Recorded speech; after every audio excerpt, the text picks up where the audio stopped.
ఈరోజు తోటకూర ఎగురేసానండి. మేము ఎలా వండుకుంటామో మీకు వీడియోలో చూపిస్తున్నాను చూడండి.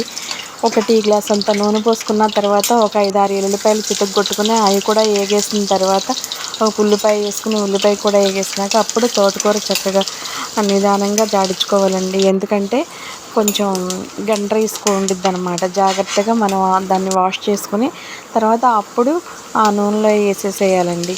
అవి వేసేసిన తర్వాత అప్పుడు కొంచెం గళ్ళుప్పు వేసేసుకుని మూత పెట్టి మగ్గనిచ్చాలండి. సగం వరకు మూత తీయకూడదండి, మూత ఉంటానే ఉండాలి. తర్వాత నీరు వచ్చిద్ది, ఆ నీరు కూడా ఇనుక్కుపోయిన తర్వాతే అప్పుడు మనం మూత తీసుకుని వేయించుకోవాలి. ఇలా మగ్గుతూ ఉంటేనే కూర టేస్ట్ వచ్చిద్దండి. మనం డ్రైగా వేయించేసుకుంటే ఈ కూర టేస్ట్ రాదు. ఇది కనీసం ఒక అరగంట సేపన్నా పట్టిద్దండి తోటకూర వండుకుంటానికి. ఎందుకంటే అంత జాగ్రత్తగా వండుకోవాలండి.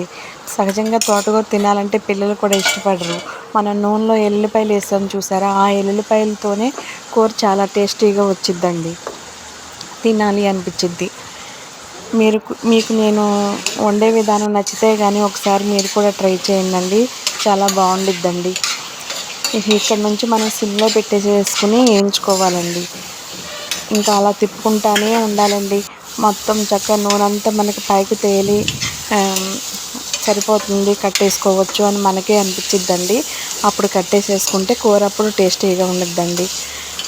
వీడియోస్ చూసి లైక్ చేసే వారందరికీ కూడా మనస్ఫూర్తిగా ధన్యవాదాలు తెలుపుకుంటున్నానండి. థ్యాంక్ యూ సో మచ్ అండి. వీడియోస్ చూడండి. ఇంకా అట్లా సిమ్లో అట్లా నూనె పైకి వచ్చిద్దండి. అప్పుడు మనం ఇంకా చాలు అనుకుని ఇంకా స్టవ్ ఆఫ్ చేసేసుకుంటే సరిపోతుందండి. అయిపోయినట్టేనండి, కూర రెడీ అయిపోయింది. వీడియో పెడతానండి, ఖచ్చితంగా చూసి మీ మంచి మనసుతో ఒక చిన్న లైక్ చేయండి. థ్యాంక్ యూ సో మచ్ అండి.